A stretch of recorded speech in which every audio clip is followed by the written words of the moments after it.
Welcome to John Harris Campus. Today we have a very special guest. His name is the real Rick Ross.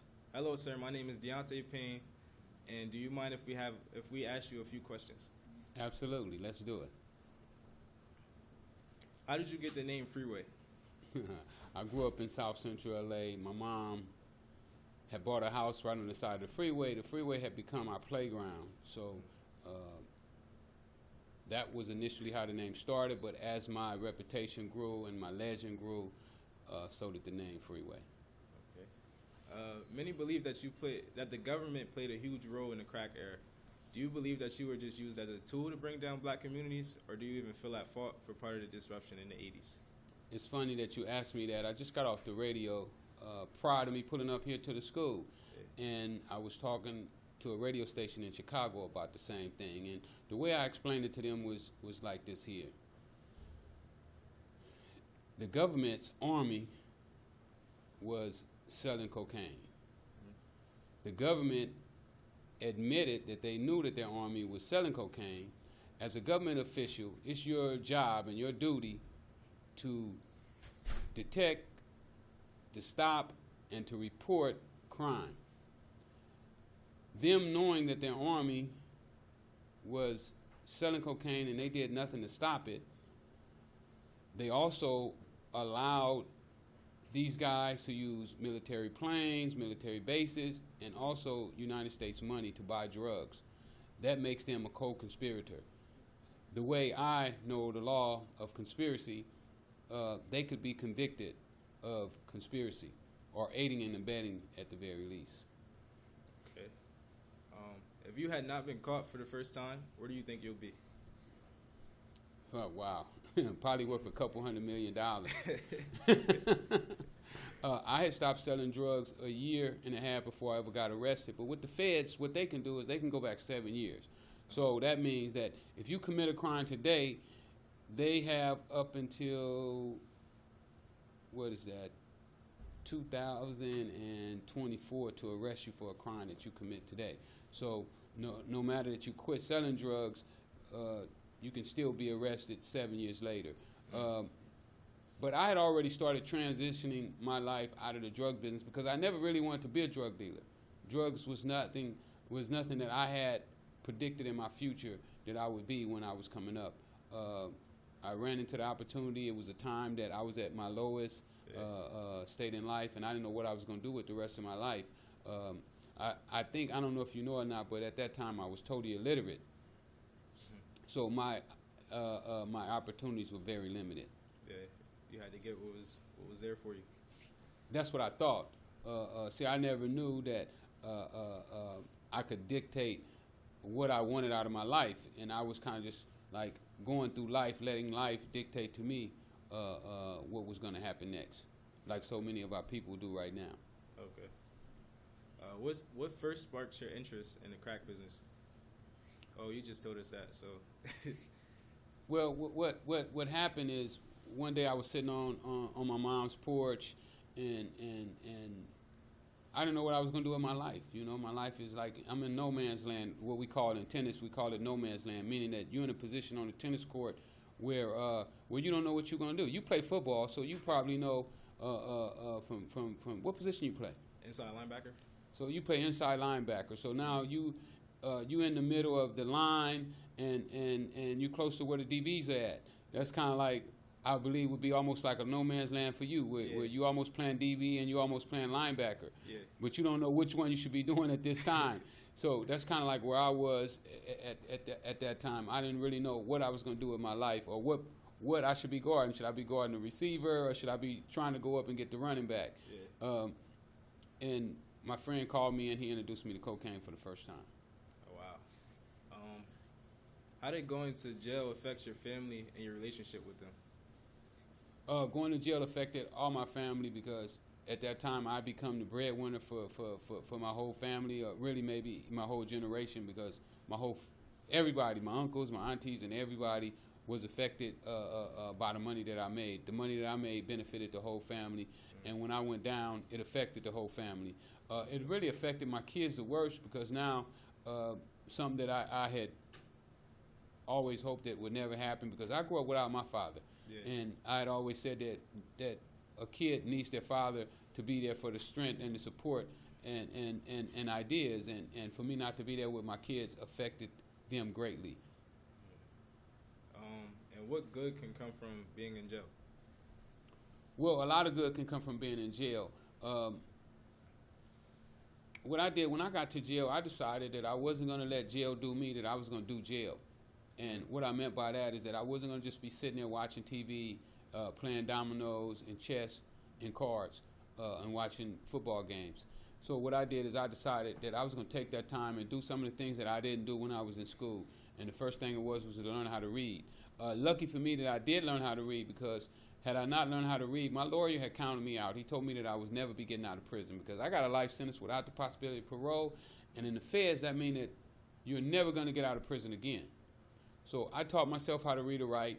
I went from there to reading law books. I got so good at doing the law that when I walked in the courtroom, I felt that I was the smartest person in the courtroom. Was I the smartest? I don't know, but I felt that way. I felt enough confidence in myself to start telling my lawyer what he should be doing, telling the prosecutor what he could do, and telling the judge what she could do. From that, allowed me to set the record to where eventually I got myself out of prison, and that's why I'm here today. So going to prison definitely affected me in ways that I don't even know if I could have done on the street. From there, I read over 300 books while I was in prison. I read 3 of my favorite books that I ever read before in my life, and I've read those books over 25 times, each one of them. Think and Grow Rich, As a Man Think, and The Richest Man in Babylon, or As a Woman Think. I started consuming myself. I went from being a non-reader to an advocate reader, meaning that all I wanted to do all day long was just lay in my bed and read and read and read and read, and I found out that books took me to places that I had never been before, places that I never thought about going. I met people that I could never have met on the streets, people like Sam Walton, Phil Knight,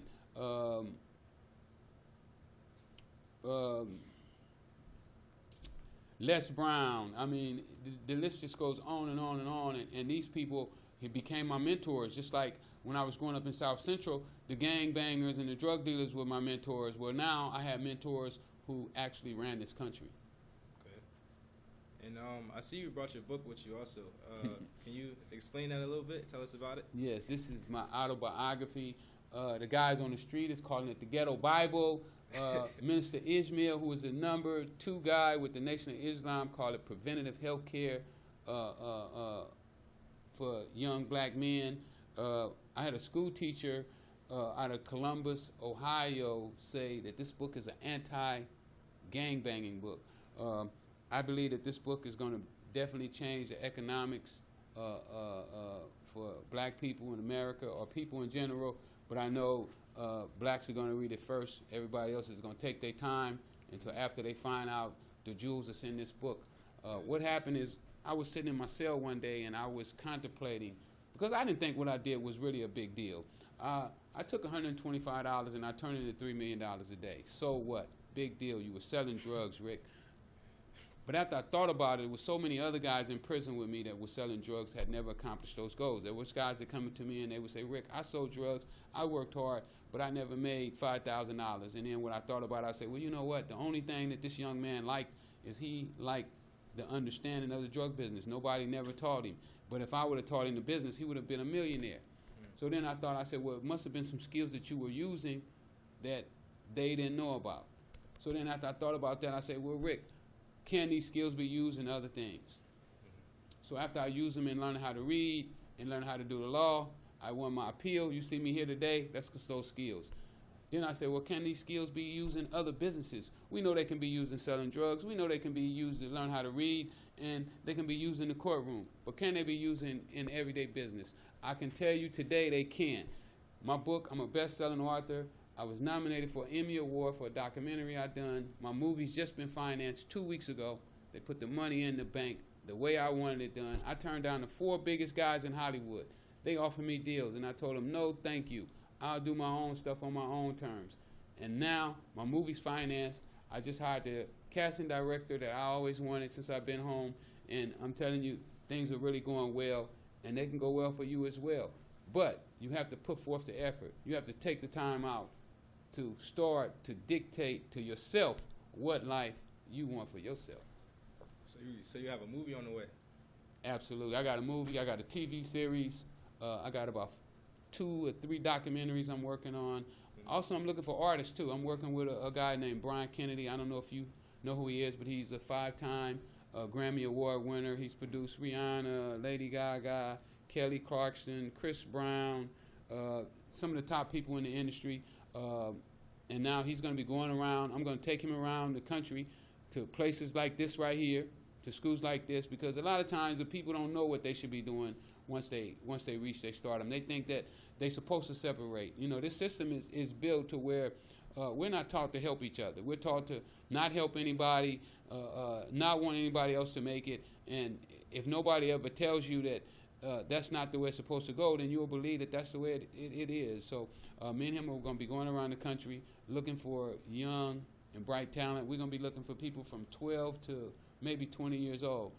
And he's going to produce them. He already has the album's already written, and somebody's going to become a star. So are you starting with Official Beauty? I heard her. We definitely going to take a look at her while we're here. You know, I believe that anybody can make it. I'm not one of those people who believe that there's not enough room for everybody. I believe that there's plenty of room at the top. I believe that the people at the top make you believe that there's no room on the top, because that way you don't challenge them for their position. And we already know that if the people on the bottom all start working together, pretty soon they'll control the power. Okay. So back to you being in jail. When you were in there, was there a certain respect level there, or was there always people trying to, you know, challenge you? I get respect everywhere I go. You know? I mean, I don't know how it happened, and sometimes I don't know if I deserve the respect that I get, but I know that to accept it and try to stay humble and just, you know, enjoy life right now. You know, I'm excited. I'm happy. In jail, I was excited. I was happy. I wasn't one of those guys that you see guys in jail and they cry all the time and they whine and they complain. Pretty much just like out here. Jail is just another part of society. It's pretty much no different than being out here, except the opposite sex is not there. But other than that, we have the same problems in jail that we have here. But no, I didn't have any problem in jail. And the way I spent my time, you know, I spent my time either laying on my bunk with a book or in the law library studying the law. When I was working out, I'd be on the weight pile in my own section doing my thing. So people don't really bother you when you do that. You know, when you're minding your own business and you don't infringe on anybody else's rights, people will pretty much leave you alone. Okay. So once you got out, what did you do when you was released? It's funny you asked me that. My next book is already ready. I got a book that documents my first 6 months out of prison, and it talks about, you know, how I was going around trying to put my life back on track. The book is called Riding with Rick. I can't release it though. I made a promise to myself: if I don't sell 100,000 of these, the world will never get to see Riding with Rick. So if y'all want to see Riding with Rick and all the people that I met, you know, including Floyd Mayweather, Ori Emanuel, all those people are in the book, and it talks about my actual encounters with them, how I dealt with those relationships. Okay. So you're pretty successful today. So you wrote 2 books. So was your past life decisions worth the outcome of today? Well, my past life thing has nothing to do with who I am today. I separated myself from my past. I don't really talk about my past unless it's brought up, because yesterday is history, tomorrow is the future, and I'm more focused on what's going to happen tomorrow and not focus on yesterday. I mean, other people can beat me up or whatever they want to do. They can glorify my past. It don't matter to me, because that means that you're living in the past. I'm living in the future. I'm going to write tomorrow's history. So my goal is more important to me to start writing tomorrow's history than to worry about yesterday's past. Okay. And are you often approached by people on the streets, like the media or just any person? Every now and then I get stopped by TMZ, you know, when I'm going through the airport, and they ask me about, like last time they stopped me, they asked me about Donald Trump. if I would comment on him and something he had said. I don't remember exactly what it was, but every now and then, I get stopped. I'm on the radio more so than I do TV, but there's going to probably be a media blitz about me in the next couple months once they find out some of the things that I've been doing and some of my accomplishments. Most people that when they meet me and they hear about my past, they think that I'm one way, and then when they actually get to meet me, they find out that I'm totally not what they thought I was. Because I'm really almost like a whole package. I have the streets and I have the books now, even though I don't have the degrees to go along with it. How many people can say they went to Brown University and got paid? Stanford, UCLA, USC Law School, and actually get paid for doing that without a high school diploma, without a GED. I mean, how many people can actually do that? It's not rare that people can do that. And I told them that they didn't pay me enough. They paid me $4,500 for about 40 minutes to maybe an hour and a half, and I was like, oh, y'all got me cheap, because I already know that in the near future you will have to pay me $100,000 to come out and talk to you.